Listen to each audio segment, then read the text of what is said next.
وَلَقَدْ يَسَّرْنَا الْقُرْآنَ لِلذِّكْرِ فَهَلْ مِن مُّدَّكِرٍ۔ السلام علیکم ورحمۃ اللہ۔ ان الحمد للہ والصلاة والسلام علی رسول اللہ۔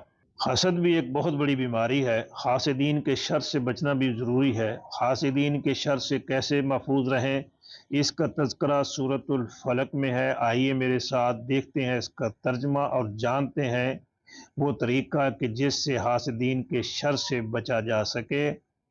اعوذ باللہ من الشیطان الرجیم، بسم اللہ الرحمن الرحیم۔ قل اعوذ برب الفلق، قل کہیے، اعوذ میں پناہ میں آتا ہوں، میں حفاظت میں آتا ہوں، بربی رب پروردگار پالنے والا، بربی رب کی، اعوذ بربی میں رب کی حفاظت میں آتا ہوں، رب الفلق فلک کا رب۔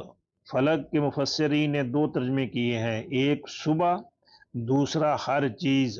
رب الفلق صبح کا رب، رب الفلق ہر چیز کا رب۔ تو ترجمہ یوں کریں گے، کہیے میں صبح کے رب کی پناہ میں آتا ہوں۔ دوسرا ترجمہ، کہیے میں ہر چیز کے رب کی پناہ میں آتا ہوں۔ فلک کے معنی ہے کسی چیز کا کسی دوسری چیز کو پھاڑ کر باہر آنا۔ صبح کی روشنی چونکہ رات کی تاریکی کو پھاڑ کے باہر آتی ہے تو اس لیے صبح کے وقت کو فلک کہتے ہیں۔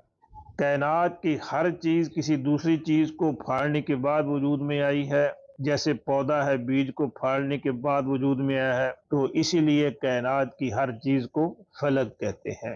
من شر ما خلق، من شر شر سے، نقصان سے، ما جسے خلق اس نے پیدا کیا، من شر ما خلق ہر اس چیز کے شر سے جسے اس نے پیدا کیا، ومن شر اور شر سے، غاسقن غاسق اندھیرا کرنے والا، شر غاسقن اندھیرا کرنے والے کے شر سے، مرکب اضافی بن رہا ہے، شر غاسقن اندھیرا کرنے والے کے شر سے، اذا جب، واقبہ وہ چھا گیا، اذا واقبہ جب وہ چھا جائے، ومن شر غاسقن اور اندھیرا کرنے والے کے شر سے، اذا واقبہ جب وہ چھا جائے، یعنی رات کے شر سے جب وہ آ جائے، کیونکہ رات کی تاریکی میں بہت سارے گناہ ہوتے ہیں، جرائم ہوتے ہیں،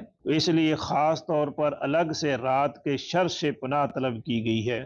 ومن شر اور شر سے، النفاسات پھونکے مارنے والیاں، شر النفاسات پھونکے مارنے والیوں کے شر سے، فی میں، العقد عقدۃ ان کی جمع ہے، فی العقد گرہوں میں، فی العقد گرہوں میں، النفاسات فی العقد گرہوں میں پھونکے مارنے والیاں، من شر النفاسات فی العقد گرہوں میں پھونکے مارنے والیوں کے شر سے، ومن شر اور شر سے، شر حاسدن مرکب اضافی بن رہا ہے، حسد کرنے والے کے شر سے، اذا جب، حسدہ اس نے حسد کیا، اذا حسدہ جب وہ حسد کرے، ومن شر حاسدن اور حسد کرنے والے کے شر سے، اذا حسدہ جب وہ حسد کرے۔